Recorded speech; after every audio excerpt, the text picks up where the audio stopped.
अस्सलामुअलैकुम and a very good morning. जाको लाहौर में आप सबको खुश आमदीद कहते हैं। मैं हूं मुनीबा आसिफ। मैं बिल्कुल ठीक ठाक हूँ जी। उम्मीद करती हूँ आप लोग भी जहाँ कहीं होंगे खैरियत से होंगे। और मैं वापस आ चुकी हूँ और आप लोगों ने भी जिस तरह मुझे मिस किया, मैंने भी आप लोगों को बहुत मिस किया, स्क्रीन को बहुत मिस किया। जितने भी देखने वाले हैं, मेरा स्टूडियो है, मेरी चेयर है, मेरा शो है, मैंने इन सब चीज़ों को बहुत बहुत मिस किया है और अब मैं वापस आ चुकी हूँ। आप लोग भी थोड़ा तजस्सुस में होंगे कि चली कहाँ गई है। बस तबीयत की कुछ नासाजी की वजह से मैंने छुट्टियाँ ली हुई थी और रेस्ट पे थी मैं। अब मैं वापस आ चुकी हूँ।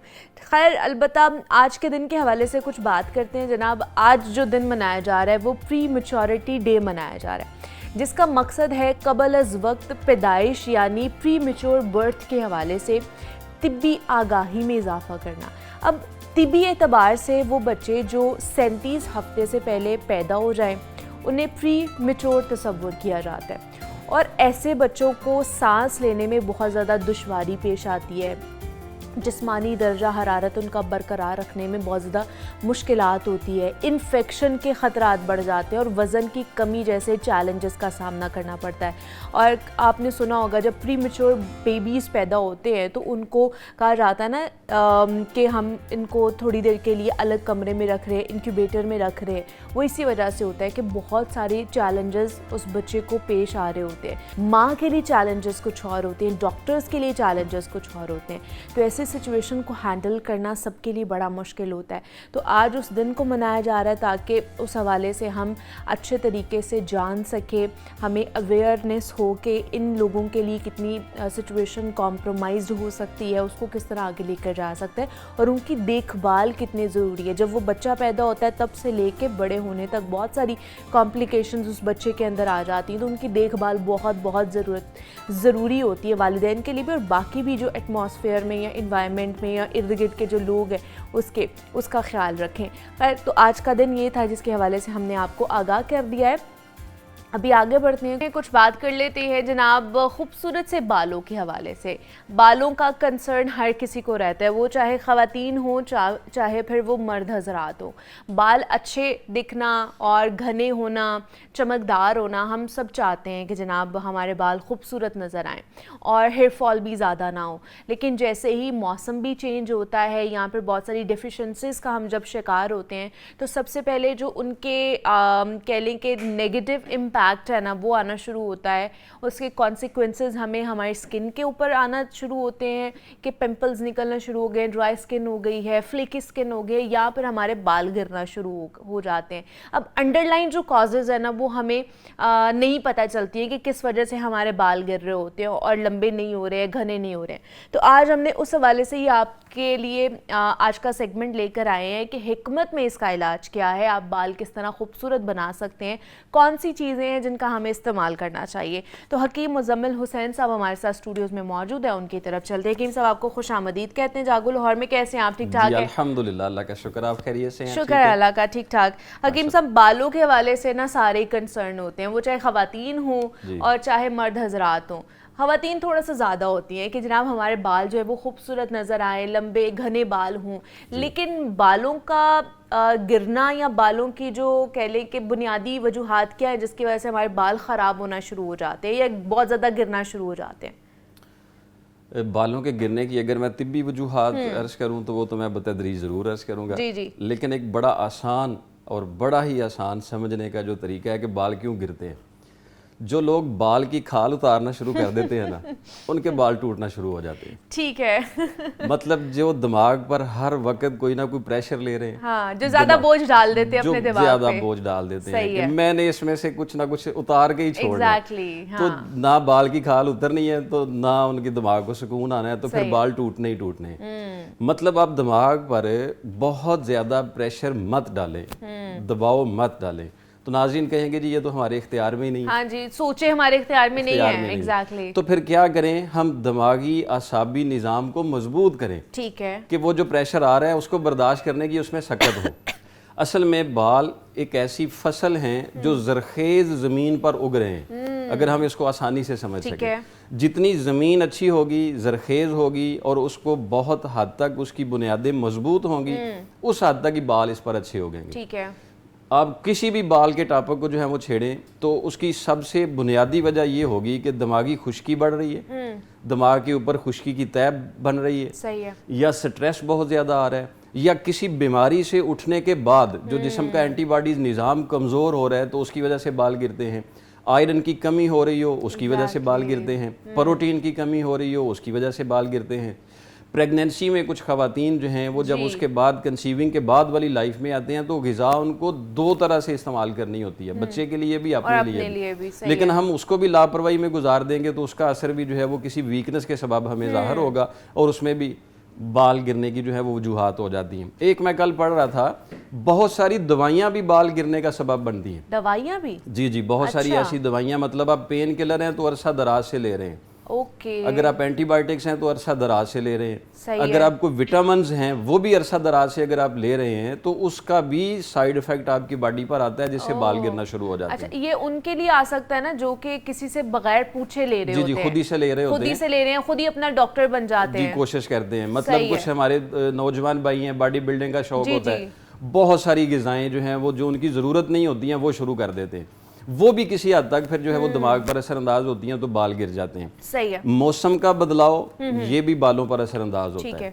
पानी का बदलाव, मतलब आप एक इलाके से रहने वाले हैं और किसी दूसरे इलाके में जाके रहना शुरू हो जाते हैं और वहाँ का पानी ठीक नहीं है तो वो पानी पीने में हो या गुस्ल करने में हो, दोनों असरात दे रहा होता है जिससे बाल गिरना शुरू हो जाते हैं। तो अगर इन चीज़ों को हम थोड़ा सा नोटिस करें तो जैसे दूसरी बीमारियां तवज्जो दे के सही हो सकती हैं, ये भी आराम से सही हो सकती हैं, बाल भी हमारे सही हो सकते हैं। तो फिर सबसे पहले हमें बताएं कि असाबी कमज़ोरी है अगर, तो उसके लिए अगर उसकी वजह से बाल गिर रहे हैं, बाकी सारा मामला सही है, असाबी कमज़ोरी की वजह से अगर बाल गिरना शुरू हो गए तो उसके लिए क्या हिकमत में इलाज है? असाबी कमज़ोरी के साथ अगर बाल गिर रहे हैं तो फिर अलामात जाननी चाहिए, मतलब मरीज़ को पता चले कि मुझे असाबी कमज़ोरी है। आपकी अगर ये कान, ये जो कनपटी, गर्दन, कंधे, इन पर मुसलसल दर्द है पिछले 3 माह से, ठीक है, पिछले 3 माह से दर्द है आपको मुसलसल और आप इसके साथ कोई ब्लड प्रेशर के मरीज नहीं है, सही है, या आपको कोई एसिडिटी भी नहीं है, लेकिन इसके बावजूद आपको ये दर्द हो रहा है तो फिर आप ये समझ लें कि आपके दिमागी पट्टे कमज़ोर हो रहे हैं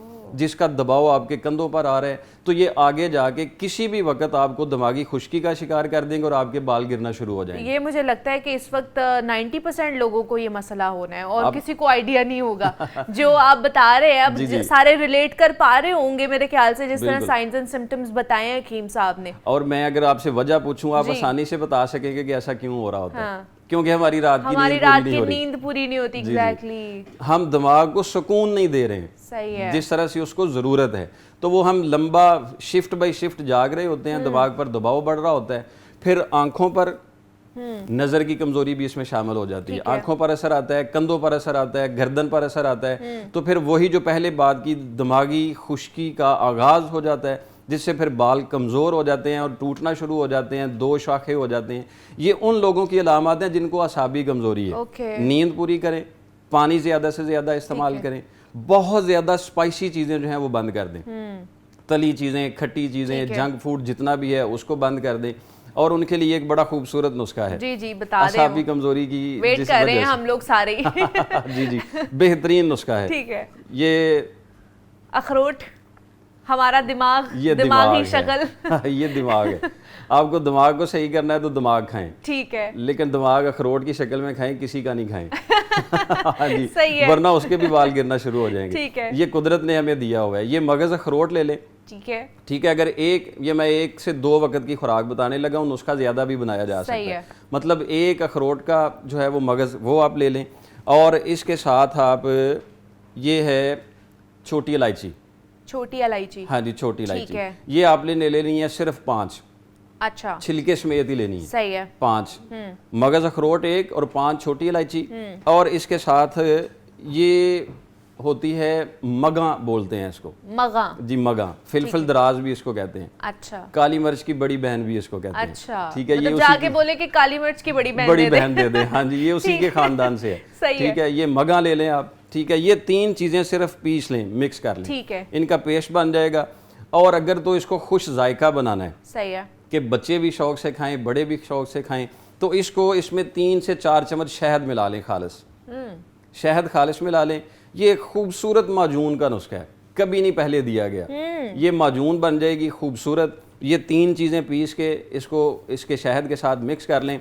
सुबह खाली पेट छोटा आधा चम्मच और रात को सोते वक्त छोटा आधा चम्मच। ये अपने इस्तेमाल में रखें। नज़र भी तेज़, बाल गिरना भी बंद और कंधों पर जो दबाव आ रहा है, खिंचाव आ रहा है, अल्लाह के फजल करम के साथ कुछ वक्त ज़रूर लगेगा, लेकिन आप आहिस्ता आहिस्ता ठीक हो जाएंगे। और ये पानी के साथ नॉर्मल खा ले, इसके साथ कोई दूध वगैरह? बच्चे अगर पढ़ाई वाले हैं, यूनिवर्सिटी वाले हैं, कॉलेज वाले हैं, हिफज वाले हैं, तो उनको लाजमी ये दूध के साथ दें। ठीक, उनकी दिमागी कमजोरी नहीं होगी, सबक बड़ी जल्दी याद होगा। बड़ा बेहतरीन एक मजेदार सा ये नुस्खा। और नींद के लिए भी है कि जिनको नींद नहीं आती है उनके लिए भी सही है। नींद अगर नहीं आती है तो इसी नुस्खे में छोटी इलायची निकाल के इसमें खसखास डाल दें। अच्छा, ठीक है। छोटी इलायची नहीं डालनी, इसमें खसखास जो है वो सिर्फ आप चम्मच का चौथा हिस्सा डाल दें और नुस्खा यही रखें। और ये रात को सोते वक्त आधा चम्मच इस्तेमाल कर लें और नीम गर्म दूध में 1 चम्मच शहद डाल लें, वो पी लें, बड़ी पुरसकून नींद आएगी इंशाल्लाह। सही है। तो ये उनके लिए नुस्खा है जिनकी असाबी कमजोरी है और असाबी कमजोरी की वजह से उनका नींद साइकिल भी डिस्टर्ब है और उनके बाल भी गिर रहे हैं, उनके लिए है। अब ये बताएं कि यूजुअली अगर कोई और प्रॉब्लम नहीं है, अंदरूनी कोई मसला नहीं है, फिर भी अगर बाल गिर रहे हैं, जिस तरह हम लोग आते हैं रोजाना की बुनियाद पर, हमने स्ट्रेट करने होते हैं, हमने ब्लो ड्राई करवाना होता है, बच्चियां भी आजकल यही कर रही हैं, तो अगर जेनेटिकली भी गिर रहे हैं बाल, जैसे आदमियों के आगे से बॉल्डनेस होना शुरू हो जाती है, हल्के हल्के बाल गिरना शुरू हो जाते हैं और फिर एकदम ही वो जो है ना बाल गिर जाते हैं सारे, तो उनके लिए भी बताएं, फिर मैं आती हूँ लड़कियों वाली साइड पर। एक तो ये जो तसल्ली देने के लिए हमें जुमला बना हुआ है ना, कि जिनके आगे वाले बाल उड़ जाते हैं वो दौलतमंद ज्यादा होते हैं, ये तसल्ली बंद कर दे। ये जरूरी नहीं है कि आपके बाल उड़ेंगे तो आपके पास दौलत आएगी, उसके बगैर भी दौलत आ सकती है। तो आप इस चक्कर में अपना सर गंजा मत करें कि मैं मेहनत कर करके गंजा होगा तो दौलत आएगी। देखें, आपने कहा कि खवातीन केयर करती हैं बालों की, मैं कहता हूँ नहीं करती। नहीं करती हैं? नहीं करती। कैसे? हम तो इतने प्रोडक्ट्स लगा रहे होते हैं बालों में। आप अगर बहुत ज्यादा गर्म पानी से बाथ ले रहे हैं और अपने बालों को गर्म पानी से धो रहे हैं तो आप उसके साथ दुश्मनी कर रहे हैं। ठीक है। अगर आप इनको डाई करने के लिए इनको हीट बहुत ज्यादा दे रहे हैं तो आप इसके साथ दुश्मनी कर रहे हैं, कोई इसका ख्याल नहीं रख रहे हैं। सही है। मतलब आप इनको मुख्तलिफ शेप बनाने के लिए इनको तरह तरह की हीट दे रहे हैं। कोई भी बाल जो है जब उसको बॉडी टेम्परेचर से ज्यादा हीट दी जाएगी तो समझे वो अपनी साख्त में खराब हो जाएगा।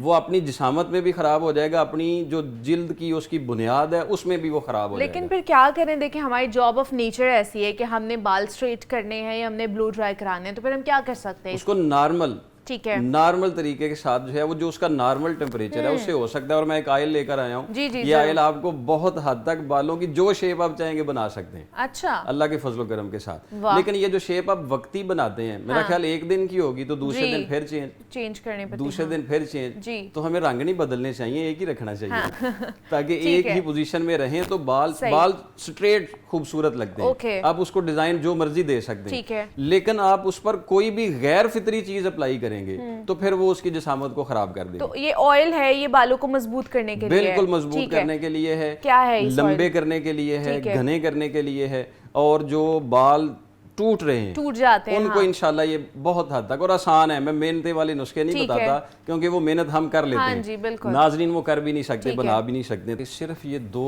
तेल हैं मिक्स करने हैं, ऑयल है, बहुत ज्यादा मेहनत नहीं है। कुछ कहे जाते हैं ये चीजें जला लें, इसमें ये डाल लें, ये डाल लें, तो वो ऐसा नहीं है। आसान से कोकोनट ऑयल है, ठीक है, मतलब ये बराबर वजन, दोनों बराबर वजन, दोनों के बराबर वजन जितने हो सकें, एक शीशी ये इतनी ही ये ले लें और इसके बराबर वजन ही आप इसके जो है वो कैस्टर ऑयल डाल दें। ठीक है, कैस्टर ऑयल भी आप खुद कोशिश करें किसी कोल्हू वाले से खरीदें। ये दोनों मिक्स करके एक बोतल बना लें बस। सही है, ये आपका ऑयल तैयार है। ठीक है। इस ऑयल का सबसे बड़ा एक फायदा ये है कि अगर कुछ अरसा लंबे अरसे तक इसको इस्तेमाल किया जाए तो ये सफ़ेद बालों को भी स्याह करना शुरू कर देता है। अच्छा, अल्लाह के फजल करम के साथ इसके साथ स्याही भी वापस आ जाती है बालों की। Very nice. दूसरा, जो खुश्की की तय जम चुकी होती है वो तो आपको 15-20 दिन, महीने में भी पता चल जाएगा कि ये खुश्की ख़त्म हो गई है। सही, ठीक है जी। आज आपको मुख्तलिफ नुस्खे बता दिए और उनकी वजूहात भी बता दी हैं, क्या रीज़न्स की वजह से आपके बाल गिर रहे होते हैं और उसमें आप किस तरह कौन सा नुस्खा यूज़ कर सकते हैं। ऑयल भी बता दी है आपको हकीम साहब ने, तो आप भी ज़रूर इसके ऊपर जो है ना अमल करना है और मैंने भी करना है, ताकि हमारे बाल जो है मज़ीद खूबसूरत हो जाए। तो हकीम मुज़म्मिल हुसैन साहब हमारे साथ मौजूद है। हकीम साहब, थैंक यू सो मच कि आप आए और इसके ऊपर बात की और ये रेमेडीज़ आप हमें देकर जा रहे हैं। और जनाब, अब हम बात करने जा रहे हैं खूबसूरती के एक नहायत ही अहम और दिलचस्प पहलू पर, cosmetic surgery, cosmetic procedures, non surgical aesthetic treatments के फ़र्क के अंदर।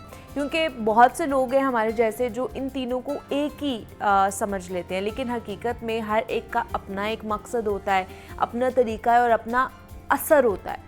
क्या खूबसूरती के लिए हमेशा सर्जरी ज़रूरी है, या जिस तरह जदीद टेक्नोलॉजी आती जा रही इसके ज़रिए बग़ैर किसी भी कट के चेहरे की ताजगी या फिर चेहरे की जो फ्रेशनेस है उसको बरकरार रखा जा सकता है? तो आज हम कॉस्मेटिक सर्जरी, कॉस्मेटिक प्रोसीजर्स और नॉन सर्जिकल एस्थेटिक ट्रीटमेंट्स में फ़र्क जानेंगे कि किस तरह हम इन नेचुरल तरीक़ों से बेहतरीन नताइज हासिल कर सकते हैं और किन को इनकी तरफ जाना चाहिए। ऑब्वियसली कुछ लोग होते हैं ना जिनको ज़रूरत भी नहीं होती है, फिर भी वो चले जाते हैं क्योंकि वो ट्रेंडिंग में होती हैं वो चीज़ें। तो किन को जाना चाहिए इन ट्रीटमेंट्स की तरफ, किन को नहीं जाना चाहिए, इस पर भी बात करेंगे। वर्दा सजाद हमारे साथ स्टूडियोज़ में मौजूद है, जो कि कंसल्टेंट डर्मेटोलॉजिस्ट है, स्किन स्पेशलिस्ट है। तो उनसे बात करते हैं। वर्दा, आपको वेलकम कहते हैं जागो लाहौर में। How are you? Thank you, I am good, अल्हम्दुलिल्लाह। आप कैसे? मैं भी बिल्कुल ठीक ठाक। But the cosmetic surgery, cosmetic procedures, non surgical aesthetic procedures, ये सब क्या है, थोड़ा सा बताइए। और क्या सारी एक ही चीज़ें हैं या डिफरेंट है? अच्छा, जो कॉस्मेटिक सर्जरीज हैं उसकी तरफ हम पहले जाएंगे। वो सर्जरीज उनमें चली जाती हैं जिसमें इंस्ट्रूमेंट्स यूज़ किए जाते हैं, कट्स लगते हैं, स्टिचेस लगते हैं। अच्छा। और यूजुअली ये प्रोसीजर्स जो हैं वो ऑपरेशन थिएटर्स के अंदर किए जाते हैं। और इनमें क्या क्या चीज़ें होती हैं? इनके अंदर जैसे राइनोप्लास्टी बहुत कॉमन है, हम सुन रहे होते हैं, जो नोज जो नाक की लोग करवाते हैं वो सबसे पहले ऊपर ठीक है, कि जिनका नाक बहुत बड़ा होता है वो कहते हैं जी हमें सूट नहीं करा तो हमने पतला सा और तीखा सा नाक कराना है, छोटा नाक कराना है। उसमें दोनों तरह से आ सकता है कि एक तो कॉस्मेटिकली भी जिनको प्रॉब्लम है वो करवा सकते हैं, या फिर समटाइम्स कुछ डिजीजेस ऐसी होती हैं जिसके अंदर वो नेसेसरी हो जाता है, तो उसके लिए भी जा सकते हैं। और कुछ फेस लिफ्ट्स किए जाते हैं जो इंसिजन्स के थ्रू, और वो पूरा फेस को लिफ्ट करने के लिए वो प्रोसीजर्स हैं जो कॉस्मेटिकली किए जाते हैं। वो भी कॉस्मेटिक सर्जरी में आते हैं, कॉस्मेटिक सर्जरीज के अंदर आते हैं जो कि थिएटर्स में किए जाते हैं। कुछ ऑफिस प्रोसीजर्स भी होते हैं, लेकिन जो हमारे पास दूसरे प्रोसीजर हैं, जो आपने एस्थेटिक प्रोसीजर्स बताए हैं या कॉस्मेटिक सर्जरीज में नहीं, कॉस्मेटिक प्रोसीजर्स में आते हैं, वो डॉक्टर्स ऑफिस के अंदर जो प्रोसीजर्स किए जाते हैं जिसके अंदर बहुत ज़्यादा एनेस्थीसिया नहीं रिक्वायर्ड है, बहुत ज़्यादा इंस्ट्रूमेंटेशंस नहीं होती, उसमें क्या क्या चीज़ें आ जाती हैं? मशीन्स के साथ यूजुअली हम करते हैं। किस तरह के प्रोसीजर्स होते हैं उसके अंदर? जो प्रोसीजर्स आते हैं वो फिलर्स, बोटॉक्स, उसके अलावा माइक्रो नीडलिंग है, डिफरेंट तरह की नीडलिंग, आरएफ माइक्रो नीडलिंग्स और इस तरह के प्रोसीजर, लेजर प्रोसीजर्स आ सकते हैं, वो सब इसके अंदर इन्वॉल्व होते हैं। ठीक है, ये कॉस्मेटिक प्रोसीजर्स के अंदर उसका डाउन टाइम कम होता है, बाद में कोई बहुत ज़्यादा स्टिचेस नहीं लगे हुए होते, बाद में बहुत ज़्यादा कोई केयर इस तरह से आपने नहीं करनी होती, तो वो और इंस्टेंट रिजल्ट्स आपको मिलते हैं। अच्छा, और नॉन सर्जिकल एस्थेटिक ट्रीटमेंट्स में क्या क्या आ जाता है? नॉन सर्जिकल और कॉस्मेटिक प्रोसीजर्स आर मोर और लेस सेम है, लेकिन इसके अंदर हम ज़्यादातर लेजर्स की तरफ और जो मशीन वर्क हम कर रहे हैं उसकी तरफ चले जाते हैं, वो आ जाता है। ठीक है, ये एक बेसिक सा डिफरेंस है कि जो कॉस्मेटिक सर्जरीज हैं वो ज़रा इन्वेजिव प्रोसीजर्स हैं जिसमें कट्स, नीडल्स, स्टिचेस और थिएटर्स इन्वॉल्व होते हैं, और जो ऑफिस के अंदर प्रोसीजर किए जाते हैं जिसके अंदर मिनिमल चीज़ें आप टचिंग्स करते हैं, वो जो हैं कॉस्मेटिक प्रोसीजर्स के अंदर आ जाते हैं। अच्छा, अब जैसे मैंने बात की कि कुछ लोगों को ज़रूरत भी नहीं होती है, बट वो ट्रेंड को फॉलो करते हुए वो चले जाते हैं कि जी हमें ये चीज़ चाहिए बिकॉज ये ट्रेंडिंग में है। तो किन लोगों को ज़रूरत नहीं होती है, और क्या इसमें कोई एज लिमिट है? अगर कोई प्रोसीजर कराना चाहता है या कोई सर्जरी कराना चाहता है तो उसमें रिकमेंड किया जाता है कि इतनी एज ब्रैकेट एटलीस्ट आपकी होनी चाहिए? यूजुअली टीनेज में हम नहीं करते प्रोसीजर्स इस तरह से, आफ्टर द टीनेज स्टार्ट किए जाते हैं, बहुत मिनिमल प्रोसीजर्स।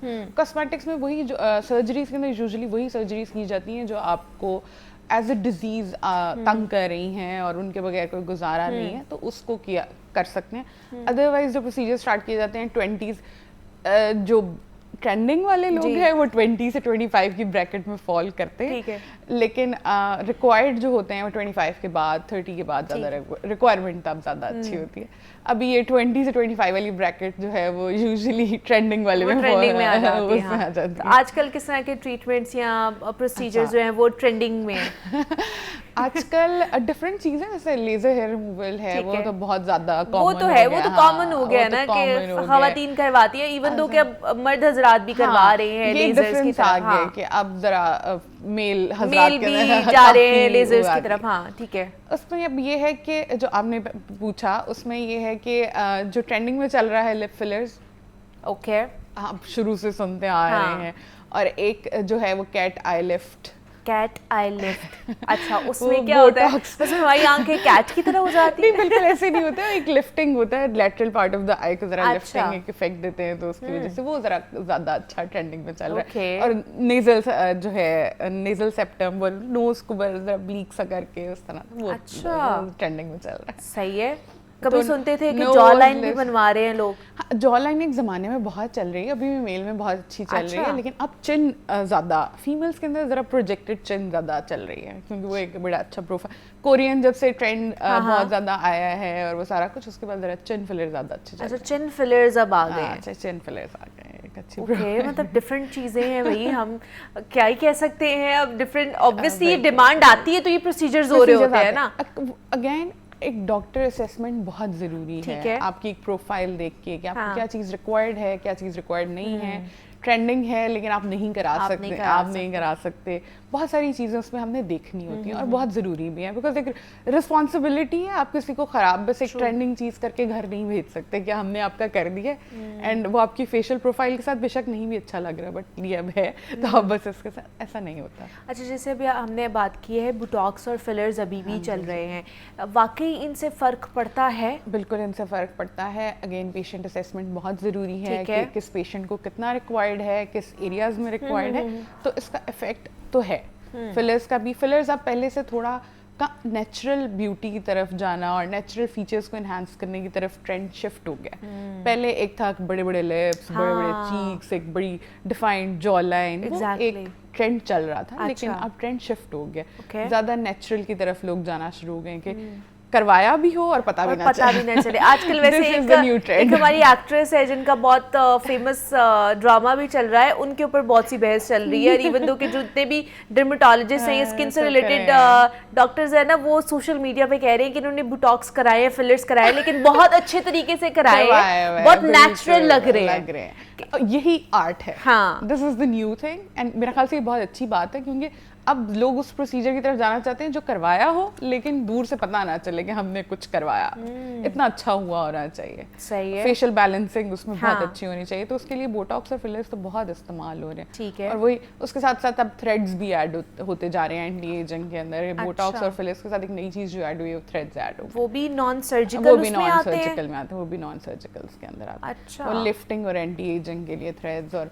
एक्ने स्कार्स के लिए डिफरेंट चीज़ों के लिए यूज़ कर रहे हैं। हाँ, तो थ्रेड्स एक नई चीज़ है। और इनका रिजल्ट कब तक और कितनी देर तक रहता है, कितना लॉन्ग लास्टिंग है? अगर फिलर्स कराते हैं, बोटॉक्स कराते हैं, जिस तरह आप थ्रेड्स कह रहे हो, इनका इफेक्ट कब तक रहता है? अब जो हमने जैसे पहले डिस्कस किया सर्जरी और प्रोसीजर्स में क्या डिफरेंस, जो सर्जरीज आप करवाते हैं वो परमानेंट है, वो परमानेंट है, वो परमानेंट है। आपने आज करवाई है वो हमेशा आपके साथ रहेगी। सही है, मतलब उसके लिए अब आपको दोबारा नहीं जाना पड़ेगा। लेकिन जो कॉस्मेटिक प्रोसीजर्स हैं वो जरा शॉर्ट लिव्ड हैं। डिफरेंट बोटॉक्स है 3 मंथ्स रहेगा, 2 मंथ्स रहेगा, फिर आपको टचअप दोबारा कराना पड़ेगा। फिलर की life different depending upon the product you are using. कुछ फिलर्स जो हैं वो 3 महीने चलते हैं, कुछ 2 साल तक भी चल जाते हैं, लेकिन आपको फिर दोबारा से अगर आप चाहते हैं तो टचअप्स करवाने पड़ेंगे। अच्छा, ये डिफरेंस है। और ये जो थ्रेड जो आप कह रही हैं वो थ्रेड्स की भी different life depending upon the product we are using और टाइप वी आर यूजिंग, उसकी भी लाइफ यूजुअली थ्रेड्स की लाइफ 1 to 2 years तक होती है। अच्छा 1 to 2 years तक 1 to 2 years तक होती है। सही। और उसके बाद आपको दोबारा से कराना थ्रेड्स क्या, थोड़ा सा ये भी बता देना, लोगों को लग रहा हो थ्रेड्स वो हैं जो हम घर में सुई धागे वाला जो यूज करते हैं, ये बता दे कौन से थ्रेड्स हैं और वो क्या डिसॉल्व हो जाते हैं हमारी स्किन के अंदर? बिल्कुल, वो स्किन के अंदर जाते हैं, उनका मैकेनिज्म ही है, वो स्किन में जब हम लगाते हैं वो डिसॉल्व होते हैं और वहाँ पर वो एक टिश्यू प्रोडक्शन करते हैं जिसकी वजह से लिफ्टिंग इफेक्ट आता है और स्कार्स बेहतर होते हैं। सही है। तो इट्स नॉट लाइक जो सुई धागा घर में यूज कर रहे हैं, नहीं, सर्जिकल थ्रेड्स की तरह के थ्रेड्स होते हैं, तो डिफरेंट। ठीक है, तो हमने आपको डिफरेंट चीज़ें, डिफरेंट प्रोसीजर्स, सर्जिकल हो, नॉन इन्विजिबल हो या फिर कॉस्मेटिक प्रोसीजर्स हो, सब बता दिए हमने कि आप किस तरह करवा सकते हैं, कौन कौन से करवा सकते हैं और कहाँ से करवाना चाहिए, ये भी आपने खुद ढूंढना है या आपने खुद डिसाइड करना है कि कहाँ से करवाना है। इतनी ज़्यादा अवेलेबल डेटा है रिसर्च के लिए इंटरनेट पे कि आपको खुद रिसर्च करनी चाहिए। एग्जैक्टली, जिसके पास भी आप जा रहे होते हैं किसी भी चीज़ के हवाले से थोड़ी बहुत खुद रिसर्च ज़रूर करके जाएं कि मैं किस चीज़ के लिए जा रहा हूँ, इसका रिस्पांस क्या आ सकता है या इसका रिजल्ट क्या हो सकता है। डॉक्टर वर्दा सजाद हमारे साथ मौजूद थी। Doctor Warda, thank you so much for coming. और ब्रेक लेते हैं, यहाँ पे मिलते हैं इस ब्रेक के बाद।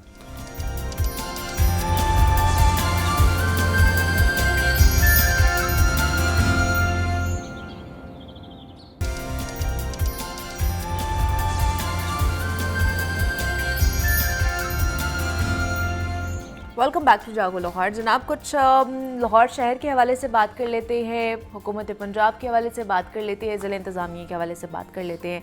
बसंत के हवाले से बहुत ज़ोर शोर था, बहस व तकरार भी हुई कि जनाब होनी चाहिए या नहीं होनी चाहिए। अब ये फाइनलाइज हो गया है कि जनाब लाहौर शहर में 2 रोज़ा महफूज तरीके से बसंत मनाई जाएगी फरवरी 2026 में। और सकाफती रंग दिखाने के लिए दुनिया भर के ममालिक के सफ़ीरों को मदऊ किया जाएगा इस 2 रोज़ा बसंत फेस्टिवल के अंदर। इसकी प्लानिंग भी होने जा रही है, किस तरह इसको महफूज बनाया जाएगा इस पर भी बात करेंगे। और इसके साथ साथ जनाब शहर लाहौर में 70 अरब रुपए के जो वज़ीर आला लाहौर डेवलपमेंट प्रोग्राम फ़ेज़ 1 है उसको मुकम्मल करवा दिया गया है। इसमें अपडेट्स क्या हैं, किस तरह आगे मामला लेकर जाया जाएगा, इसको भी डिस्कस करेंगे। और एक और स्टोरी है हमारे पास, पंजाब में क्रशिंग सीज़न जो चीनी का है वो भी शुरू हो चुका है और बल्कि इसको शुरू करने का मामला है। कितनी मिल्स हैं जिन्होंने क्रशिंग शुरू कर दी है, कितनी मिल्स हैं जो अभी भी काम नहीं कर रही और उनके ख़िलाफ़ क्या ज़िला इंतज़ामिया कार्रवाई करेगी, इस पर भी बात करेंगे। इमरान अकबर चीफ रिपोर्टर हमारे साथ स्टूडियोज़ में मौजूद है, उनकी तरफ चलते हैं। इमरान साहब, आपको वेलकम कहते हैं जागो लाहौर में, कैसे हैं आप? ठीक ठाक है? अल्हम्दुलिल्लाह जी। इमरान साहब, फिर प्लान मुकम्मल हो गया, प्लान फाइनलाइज हो गया, फिर 2 रोज़ा बसंत मनाने जा रहे हैं हम? देखिए मुनीबा, बहुत शुक्रिया आपका। सबसे पहले तो लाहौर जाग गया है, आज हफ्ते का पहला दिन है, वर्किंग डे है। और मैं आ रहा था जब तो फील होता है सुबह सुबह के सब लोग जो है वो पहले दिन जो है वो जल्दी चले जाते हैं अपने काम जो है वो जो रुके होते हैं। कुछ लोग जुमे को छोड़ आते हैं, कुछ हफ्ते को छोड़ आते हैं, तो फिर वो मंडे को इसको सुबह सुबह ही मुकम्मल कर लेते हैं। तो आज का दिन जो है वो ब्रेक, तो ये खबर हमने 3-4 रोज़ पहले की थी, तो मगर इसके ऊपर तफसीलात साथ साथ चल रही हैं अभी भी। और इस पे जो है अब बो काटा की बात आएगी आपको फरवरी में। सही है, क्या बात है। और ये अंदरून शहर में होगा। ठीक है। अंदरून शहर सर्कुलर रोड जो है जो आजकल आपको पता है हर जगह पे डिस्कस हो रहा है, सर्कुलर रोड, अंदरून शहर सर्कुलर रोड और सर्कुलर रोड के जो इर्द गिर्द है आपको पता फसील भी तैयार हो रही है। इसके जो 11, 12, 13 दरवाजे हैं उनको भी दोबारा रेनोवेट कर रहे हैं।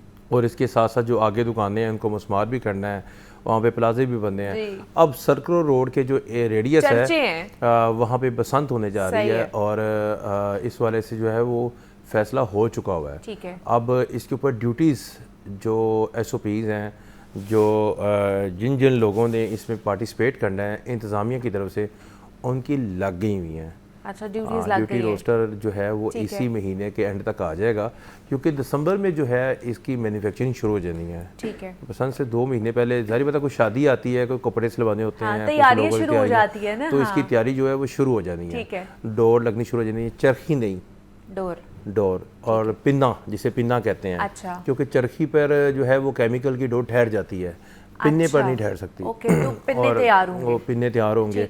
मुझे वो वक्त याद आ रहा है जब हम पिन्ना पकड़ते थे और बड़े भाई वो कुटी उड़ा रहे थे, हमसे पिन्ना नहीं पकड़ा जाता था, उसको घुमाना होता है, वो एक टेक्निक होती है घुमाने की भी। तो पिन्ना जो है वो अब आएगा और इसके साथ साथ पतंग जो है उसको भी रखा गया है और SOPs के मुताबिक ये करवाई जाएगी। बहरहाल जी बसंत होने जा रही है। 4 हॉर्टिकल्चर पार्क्स हैं जिसमें ग्रेटर इकबाल पार्क है जिसको हम मीनार पसंद कहते हैं, सेकेंडली जलानी पार्क है जिसे हम रेस कोर्स कहते हैं, थर्ड जो है वो मॉडर्न पार्क है और चौथा जो है वो गुलशन इकबाल पार्क है। गुलशन इकबाल पार्क जहाँ पे बहुत कम बच्चे जाते हैं मगर शहर के तरफ से कम जाते हैं, वो रेस कोर्स चले जाते हैं। जो इकबाल टाउन की तरफ से आते हैं उस साइड पे वो सारे गुलशन इकबाल जाते हैं। ये 4 पार्क्स रखे गए हैं जहाँ पर लोग जो है वो इस बसंत का मज़ा ले सकेंगे। अब ये सवालात तो काफ़ी ज़्यादा जन्म लेते हैं कि जी जब ये पतंग जो है कटेगी तो ये कहाँ तक जाएगी और दूसरा ये कि ये किस तरह इंश्योर करेंगे कि जो लोग हैं वो पतंगे और चरखियाँ या डोरे हैं वो अंदरून शहर से ही लेंगे। अच्छा, ये मेरे ज़राए बताते हैं कि ये सवाल हुआ था कि जी आपने इतनी बसंत की इजाज़त दे ही रहे हैं और 2 रोज़ा बसंत की इजाज़त है ये और हफ्ता इतवार होनी है तो आप पूरे लाहौर में दे दें। तो आगे से उन्होंने कहा था कि 16 साल बाद होने जा रही है, ये हम टेस्टर लगा रहे हैं कि इस दफ़ा कोई शोर तो नहीं मचेगा। अगर शोर मचेगा तो फिर तो ये बिल्कुल बैन है, इसको बंद कर दिया अगर नहीं मचेगा, शोर से मुराद आप समझ ही रही हैं किसी की डोर फिरने से हलाकत हो जाती है, वाकया ना पेश आ जाए। देखते हैं कि जनाब बसंत को महफूज तरीन किस तरह बनाया जाता है, किस इसके ऊपर ऑब्वियसली अभी भी प्लानिंग होगी, जैसे जैसे प्लानिंग होगी जो जो अपडेट्स आएंगी हम वो भी आपके साथ शेयर करते जाएंगे। अगली स्टोरी पे आ जाते हैं। शहर लाहौर में 70 अरब रुपए के वज़ीर-ए-आला लाहौर डेवलपमेंट प्रोग्राम फेज़ 1 मुकम्मल करवा दिया गया है। क्या क्या चीज़ें हैं इसके अंदर और क्या मामलात हैं ये? देखिए मुनीबा, आपको याद होगा कि पिछले साल बड़ा शोर पड़ा था इस पे लाहौर डेवलपमेंट प्रोजेक्ट का, लाहौर डेवलपमेंट प्रोग्राम, और इसके ऊपर फंड्स वगैरह मुख्तस किए गए 1 अरब 37 अरब के, और मेरा ख्याल है दिसंबर के फर्स्ट वीक में इसको स्टार्ट किया गया था 2024 में और अब ये नवंबर जा रहा है तो 30 अक्टूबर को ये मुकम्मल कर लिया गया था। अब इसमें तकरीबन 5000 से ज़ायद गलियाँ और चौक चौराहे हैं जिसमें सीवरेज लाइन थी, वाटर सप्लाई थी। सबसे मुश्किल तरीन काम जो होता है वो सीवरेज लाइन का होता है, वाटर सप्लाई का होता है, और हाली गली बनाना तो मसला ही कोई नहीं है, वो तो कोई ऐसी बात जिसमें से 3000 से ज़ायद स्कीम्स जो हैं वो आपकी ज़िला इंतज़ामिया की थी, कॉर्पोरेशन की थी और उसके अलावा वासा की स्कीम्स थी, इनको मुकम्मल किया गया है और अब सेकंड फेज़ जो है वो स्टार्ट हुआ है। अब इनके ऊपर एक ऑडिट टीम बैठा दी गई है नेस्पाक की, और जो आखिरी बिल्स होते हैं कॉन्ट्रैक्टर्स के स्कीम्स के और वो इससे मशरूत कर दिए गए हैं कि जब तक नेस्पाक को असिस्टेंट कमिश्नर गो हेड नहीं देते, सर्टिफिकेट नहीं देते कि ये गली बन गई है, उखड़ी नहीं हुई, बैठी नहीं हुई, इस पर रोड कट नहीं लगा हुआ, ये बिल्कुल ज़बरदस्त है, इसको 3 दफ़ा चेक किया जाएगा, उसके बाद जो है वो लास्ट अदायगी की जाएगी। और 70 अरब के ये प्रोजेक्ट थे जिनको इन्होंने मुकम्मल तो कर लिया है मगर मकबूल नहीं हुए।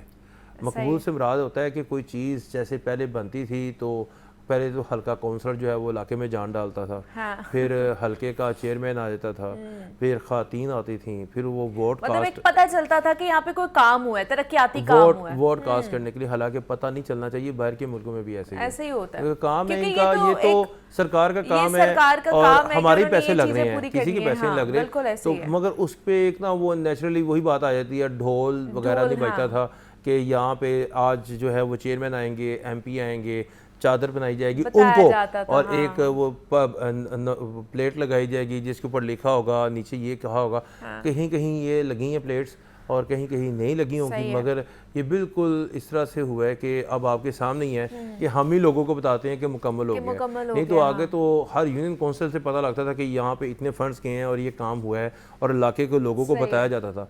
अभी भी ऑफ द रिकॉर्ड बताया जाता है मगर वैसे नहीं है जिस तरह एक पहले था। वजह क्या है? इसकी 2 वजह हैं। इसकी बल्दियाती नुमाइंदे नहीं हैं, बल्दियाती नुमाइंदे होते हैं तो वो अकाउंटेबिलिटी आ जाती है, हमारे तक आवाज़ें आती हैं कि इस यूनियन काउंसिल में इतना फंड गया है, इस यूनियन काउंसिल में इतना फंड गया है, इसको ज़्यादा मिला है, यहाँ पे डिस्क्रिमिनेशन हुई है। तो अब वो सिलसिला जो है वैसा नहीं है सब जगहों पे जो स्कीम्स थी वो कैबिनेट से पास हुई, फिर उनका फंड मुख्तस हुआ, फिर वो आगे आई, फिर उससे आगे आई, फिर उसके बाद उसके सारे पैसे जो हैं वो डीसी अकाउंट में आए। डीसी अकाउंट इसका हेड था, फिर उसको हर निगाह से देखा गया, फिर उसको वहाँ पे रोज़ाना आपके सामने डीसी रोज़ाना विजिट करते हैं, वो एक एक गली में गए। ये वही डीसी होंगे जिनको एक एक गली का पता है, मैं आपको पहले बता रहा हूँ। अच्छा। ये पिछले साल 15 अगस्त को आए थे और ये साल नवंबर जा रहा है और शायद ही इनके बीच में कोई 5-10 छुट्टियाँ हो, वैसे ही कोई ये रूटीन में सुबह फुट स्टेप पे नजर आए हैं। तो जो बंदा फुट स्टेप पे जाएगा वो कामयाब है, लाहौर शहर में खास तौर पे। और इन्होंने सफाई का भी बाकायदा तौर पर जो सोए हुए थे उनको उठाया हुआ था और अभी भी उठाया हुआ है कि सुबह सुबह ये 8-10 लोग जो हैं उनके साथ सरबराह जो है वो एक्टिव होगा, जागा होगा, तो फिर नीचे वाली टीम ने तो जागना ही है। जब डीसी मौजूद होंगे तो अगर पीछे वो नहीं मौजूद होंगे तो वो तो फिर उनकी रिपोर्ट करेंगे, तो उनको भी आना पड़ रहा है, पहले ऐसा नहीं था। साथ ही मैं आपको एक और बात बता दूं कि फेज 2 की डेट जो है वो जून की दी गई है 2026 की, और अप्रैल में आपका बल्दियाती इलेक्शन आ रहा है। अब अप्रैल में बल्दियाती इलेक्शन के दरमियान कुछ देर के लिए ये काम रुकेगा, तो फिर नए जो नुमाइंदे आएंगे वो आकर बनाएंगे, मगर लाहौर का मेयर कोई नहीं है। होंगी तो इलेक्शन होंगे ना। आज जो चीफ इलेक्शन कमीशन है उन्होंने कह दिया कि अप्रैल में इलेक्शन करवाएंगे बल्दियाती, और वो तमाम सूरत हुकूमत की और वक्त की मजबूरी भी है कि करवाने पड़ेंगे इनको। ठीक है कि ये मामला भी तब हो सकता है, मगर लाहौर का मेयर कोई नहीं होगा। 10 मेयर होंगे, 10 मेयर होंगे, लाहौर का मेयर कोई नहीं होगा। वो एक अलग पूरा मामला है, इस पर भी किसी दिन मजीद डिटेल में बात करेंगे कि ये मामला जा किस तरफ रहा है। अच्छा, क्रशिंग सीजन के हवाले से बात कर लेते हैं। चीनी के पैदावार के लिए क्रशिंग सीजन शुरू करने का मामला है। वज़ीर आज़म पाकिस्तान के ख़ानदान की जो शुगर मिल्स हैं उन्होंने तो क्रशिंग शुरू कर दी है। उसके अलावा पंजाब की 27 शुगर मिलों ने क्रशिंग शुरू कर दी है। 14 मिलों को आज चेक किया जाएगा कि वो क्यों नहीं कर रही हैं। देखिए चेक तो मेरा नहीं ख्याल, मैं वही कह दूँ, ज़रा ये बताते हैं कि अंदर भी नहीं घुसने देते, मिल्स वाले अंदर भी नहीं घुसने देते। तो ये कह रहे हैं हम इनके स्टेक होल्डर्स हैं आपके मुल्क के, वो कह रहे हैं हम इनके खिलाफ ऑपरेशन करेंगे। मैं बार-बार बता चुका हूँ, ये बस बाहर से जो इनके पास रिपोर्ट आती है वो भी हमें सेंड कर देती हैं, जरा बता देते हैं। नहीं तो ये कैसे कह सकते हैं कि हम ऑपरेशन करते हैं उसके खिलाफ? ये इतनी बड़ी शुगर मिल्स है, मैं आपको बता नहीं सकता। अंदर एक आबादी है, अंदर ये सिंबॉलिक देखा जाए तो वो उस गाँव का बहुत बड़ा स्टेक होल्डर होता है, उस जिले का बहुत बड़ा स्टेक होल्डर होता है जिसकी ये मिल होती है। अंदर ही लोग काम करते हैं, अंदर ही रहते हैं, उनके क्वार्टर्स भी अंदर ही बने होते हैं। हाँ, आप ये कह सकते हैं अगर हम वैसे देखा जाए महंगाई के हिसाब से, क्रशिंग शुरू नहीं होगी, आपकी चीनी महंगी हो जाएगी। चीनी महंगी हो जाएगी, उसका फायदा किसको होगा? डेफिनेट स्टेक होल्डर्स को होगा। ऑब्वियसली। अब जो ये क्रशिंग सीजन है ये आपका हफ्ते का स्टार्ट हो गया हुआ है। कल के दिन बताया गया था कि इनके खिलाफ कार्रवाइयाँ होंगी, कहाँ पे कार्रवाइयाँ? 10 लाख रुपए फी मिल को जुर्माना होना था, बजा फरमाया कि 10 लाख रुपए जुर्माना होना था। उनके लिए कुछ भी नहीं है, 10 लाख 1 मिलियन कुछ भी नहीं है, मगर मकसद ये है कि जुर्माना कर भी दे तब भी कोई फ़ायदा नहीं है उनको, और ना भी करे तब भी कोई ऐसी बात नहीं है। पहली बात है कार्रवाई होगी तो करेंगे ना जुर्माना। ये वाहिद इंडस्ट्री है जिसको कोई भी हाथ नहीं डालता, ये बिल्कुल सच्ची बात है। इसलिए तो मनमानी कर रहे हैं वो लोग। हम जो हैं, मुझे भी कोई तकरीबन अब इतने साल तो हो गए हैं, तो ना आटे की गंदम वालों को पकड़ा जा सकता है, ना गंदम वालों को कोई ऐसी बात की जा सकती है, और ना ही चीनी वालों। अब कल की बात है कि जो हमारे वफाकी वज़ीर हैं राना तनवीर साहब, उन्होंने चीनी इंडस्ट्री को मुकम्मल डीरेगुलर करने के लिए वज़ीर आला को समरी भिजवाने लगे हैं, मुकम्मल तौर पे। आज हमारे दुनिया अखबार के बैक पे 2 कॉलम खबर भी लगी हुई है इस्लामाबाद से कि मुकम्मल डीरेगुलर, यानी कि ये अब इंडस्ट्री जब ये चीनी जो है आपके शहर में थोड़ी सी भी नीचे गई, या जिस तरह अब आया हुआ है कि आपके 130 से 165 आई, 170 आई, 180 आई, अब 205, 210, 215 के दरमियान पंजाब में, पूरे पंजाब में कहीं ना कहीं बिक रही है। अब ये होगा कि जिस तरह आटा नहीं हुआ कि एक ही डिमांड पे रहा है और अब बढ़ा तो एकदम बढ़ गया है, इसी तरह चीनी आप आने वाले वक्तों में सुनेंगे, 300 रुपए किलो, 400 रुपए किलो, और आप कुछ नहीं कर सकते, डीरेगुलेट हो गया। देखते हैं कि इस मामले में भी क्या अपडेट आती है या क्या मामला होता है, और चीनी कहाँ तक जाती है, इसकी कीमत। इमरान अकबर हमारे साथ मौजूद है। इमरान साहब, बहुत शुक्रिया आपके वक्त का, थैंक यू कि आप आए। जनाब, अब कुछ शादी के मामलात के हवाले से बात कर लेते हैं। मुख्तलिफ सोच के हामिल लोग हमें हमारे माशरे में मिलते हैं। कुछ लोग प्रमोट कर रहे होते हैं, आज की अगर जनरेशन के बारे में बात कर ली जाए तो वो प्रमोट कर रही होती हैं कि जनाब हम जब भी शरीक हयात यहाँ पर शादी करें तो उस बंदे को हम जानते हो, जिनको लव मैरिज के तौर पर लिया जा रहा होता है। कुछ लोग अभी भी इस चीज़ को लेकर चल रहे होते हैं कि arrange marriage is better than love marriage, कि उसमें मामलात फैमिली टर्म्स और बाकी मामलात अच्छे तरीके से तय पाए जाते हैं।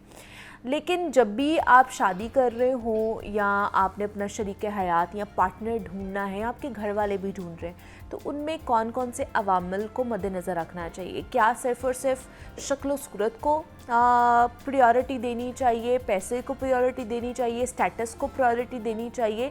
क्या क्या चीज़ें हैं जिनको हमें अपनी उस लिस्ट में रखना चाहिए? बिकॉज़ बहुत से लोग सिर्फ और सिर्फ कहते हैं कि जी अगर लड़का चाहिए हमें तो उसकी सैलरी बहुत ज़्यादा होनी चाहिए, उसके अपने मकान होने चाहिए, स्टेटस उसका अच्छा होना चाहिए, ये सारी चीज़ें ना। फिर अगर लड़की आप देखने जा रहे हैं तो वो डॉक्टर बहू होनी चाहिए, खूबसूरत चाँद जैसी भी होनी चाहिए और सारी चीज़ें, सारी क्वालिटीज़ उसके अंदर होनी चाहिए।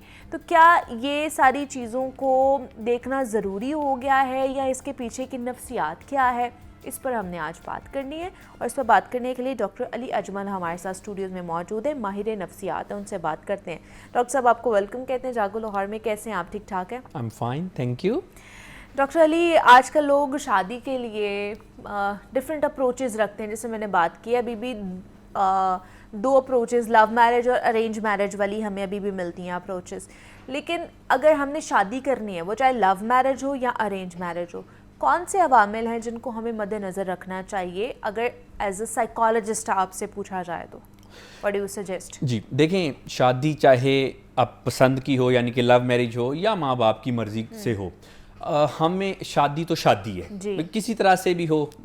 आखिर में हम हस्बैंड वाइफ ही रहते हैं, चाहे खुद की मर्जी से कर लें या माँ बाप ने की हो, तो आज उसके बाद तो फिर शादी के बाद तो हस्बैंड वाइफ ही हो जाते हैं ना जी, किसी भी तरह से शादी हो। अब कौन सी चीज़ों को मद्देनज़र रखना चाहिए और बाय द वे कौन सी चीज़ों को मद्देनज़र नहीं रखना चाहिए, ये दो चीज़ें हैं।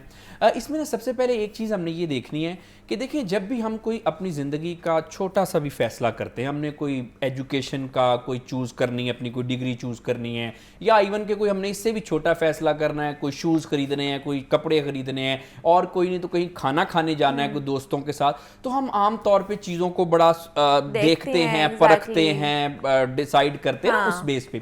हमारे माशरे में आजकल मसला ये है, और ये ना एक रस्म काफ़ी देर से चलती आ रही है कि जी जोड़े तो जी आसमानों पे बनते हैं। लेकिन अच्छा, इसमें दूसरी बात ये है ना मुनीबा, कि फिर आजकल जितने टूट रहे हैं, तो मैं अक्सर कह रहा होता हूँ कि अगर बनते आसमानों पे हैं तो आजकल फिर अदालतों में टूटते हैं। फिर ये आजकल ज़रबुल मिसल फिर पूरी कर लेनी चाहिए ना जी, क्योंकि देखें आजकल तो फिर ये एक सोचने वाली बात है। ये वाकई तल्ख हकीकत है कि डाइवोर्सेस और जो खुला के केसेस है वो बहुत ज़्यादा आ रहे हैं अदालतों में। एग्जैक्टली, तो ये टूटते फिर कहाँ पे, ये कहाँ पे लिखा हुआ है, कहाँ पे टूटने हैं। तो देखिए, इसमें ये है कि जब भी आप अपने बच्चे बच्ची की शादी करें तो ज़रा देख लिया करें, परख लिया करें कि शादी के लिए सबसे पहले आपका जो पार्टनर है जिससे आप शादी करने जा रहे हैं वो इंसान का बच्चा होना चाहिए।